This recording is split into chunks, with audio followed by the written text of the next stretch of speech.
네, 이번 동영상은 모스펫에 대한 네 번째 동영상입니다. 이제 소자에 대한 내용을 이번 동영상으로 마치고요.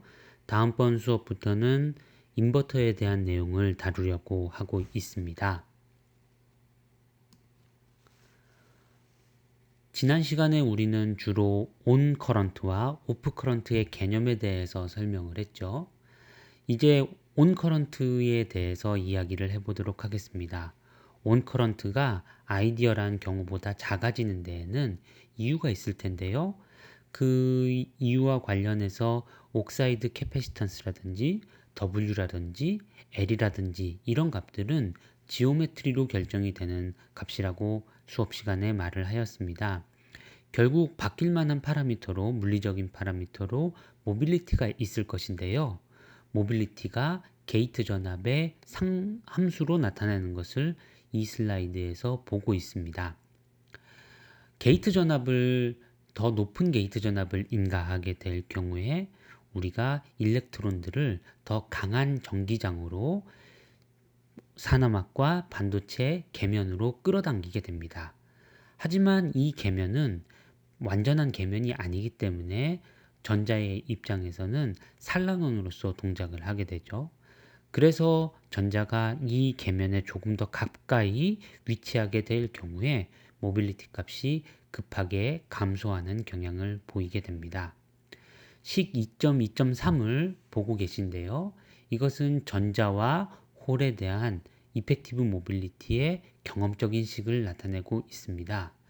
전자하고 홀이 기본적으로 다른 크기의 모빌리티 값을 가지고 있다는 것은 충분히 이해하실 수 있고요. 그리고 이 분모에서 보듯이 게이트 전압에 대한 디펜던스도 서로 다른 지수항을 가지고 있는 것을 알 수가 있습니다. 이 식 자체는 처음 보시는 분들에겐 매우 낯설고 왜 이런 꼴을 가져야만 하는가에 대해서 궁금하실 텐데요. 실제는 다음 페이지에 나오는 다음과 같은 물리량으로부터 얻어지는 것입니다. 이 그래프는 소위 이펙티브 필드라고 불리는 전기장에 대해서 모빌리티를 전자와 홀에 대해서 그린 유명한 그림입니다. 여기서 보시면 서로 다른 여러 개의 테크놀로지들을 하나의 커브에 그려 보았는데요. 그런데 마치 하나의 선을 그린 것처럼 예쁘게 나타나는 것을 알 수가 있습니다. 이것을 사람들이 말하기를 유니버설 모빌리티라고 부르고요. 이펙티브 필드가 결정이 되면 그에 대한 함수로서 전자나 홀의 모빌리티가 인버전 모빌리티가 결정된다는 그런 이야기입니다.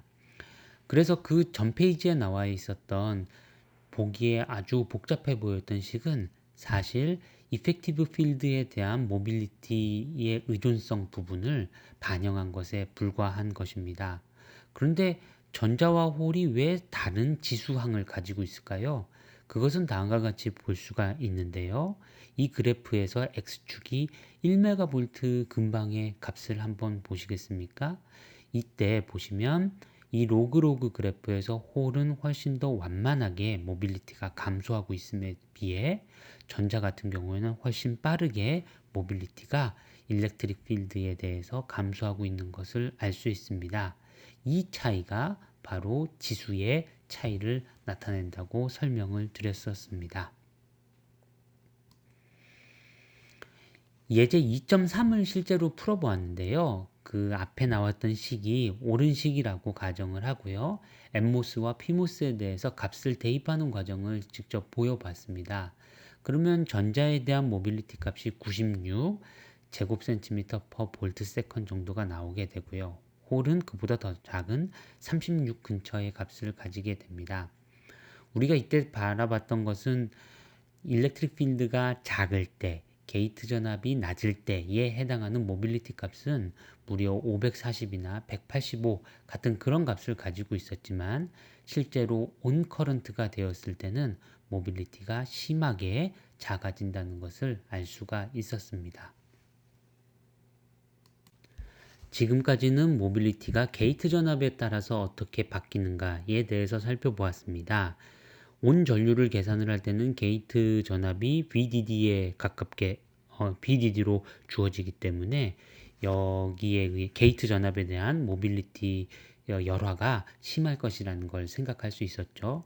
하지만 전자의 속도는 또한 드레인 전류값에도 관계가 됩니다. 드레인 전압이 작을 때에는 단순히 드레인 전압에 비례해 가지고 전자의 속도가 커질 것이라고 생각을 할 수 있지만 이것이 무한정 지속되지는 않을 것입니다. 전압을 1볼트를 걸고 2볼트를 걸고 3볼트를 건다고 해서 전자의 속도가 2배, 3배 되지는 않겠죠. 그렇기 때문에 결국 전자가 움직일 수 있는 최대한의 속도, 홀이 움직일 수 있는 최대한의 속도가 있을 것이고 반도체 안에서 전자나 홀들이 움직일 수 있는 최대의 속도는 대략 10의 7승 cm/초 근처에서 형성되게 됩니다. 물질마다 조금씩 다르겠지만요. 그래서 이러한 현상을 그림 2.15에서 나타나는 것과 같이 전자나 홀의 속도가 전기장에 따라서 무한정 커지지 못하고 결국 세츄레이션 되는 것을 나타내는 방법으로 다음과 같은 간단한 모델을 생각할 수 있습니다. 전기장이 EC라고 정해진 어떤 경계값보다 작은 경우에는 부드럽게 이제 기울기가 완만해지는 것을 보실 수가 있고요. 그 EC라는 값보다 더 큰 전기장 값에서는 속력이 더 늘어나지 않고 세츄레이션 벨로시티에 고정되는 것을 알 수가 있습니다. 예제 2.4를 수업 시간에 다루었는데요. 그래서 50나노짜리 채널을 가지고 있는 소자를 생각을 해 보았을 때 이 50나노짜리 채널을 가지고 있는 소자가 세츄레이션 영역으로 세츄레이션 벨로시티로 들어가기 위한 전압값은 얼마인가? 라고 질문을 던진 것이죠. 엠모스의 경우에는 대략 1V, 피모스의 경우에는 대략 2.2V 정도면 캐리어 벨로시티가 세츄레이션이 된다고 말할 수가 있겠습니다. 그래서 이러한 50나노 정도 되는 채널의 소자는 한 1V 근처의 드레인 전압에 대해서는 벌써 심하게 세츄레이션 효과가 나타나게 될 것이라는 것을 알 수가 있습니다. 이 페이지는 시간 관계상 열심히 설명을 하지 못하고 지나갔는데요. 그 앞에서 사용하였었던 그 전자 속력 혹은 홀 속력에 대한 식을 기존의 아이디어란 IV 캐릭터리스틱 식에 대입을 하여서 세츄레이션 영역과 리니어 영역의 연속성을 이용을 해서 계산을 해보면 식 2.28과 같이 세츄레이션 커런트에 대한 식을 얻을 수가 있게 됩니다. 이때 이 식은 게이트 오버드라이브 볼티지로 정의되는 VGT 값과 그 다음에 크리티컬 볼티지에 해당하는 VC 값 사이의 상대적인 값으로 관계가 된 그 행동이 나뉘어지게 될 텐데요. 우리가 생각하고 있는 BC가 아주 큰 경우, 그러니까 아이디어란 경우, 롱 채널에 해당하는 경우에는 두 번째 식에서 나타난 것과 같이 게이트 오버드라이브 볼티지의 제곱에 비례하는 값이 얻어지게 됩니다. 이건 우리가 흔히 봐왔던 식이죠.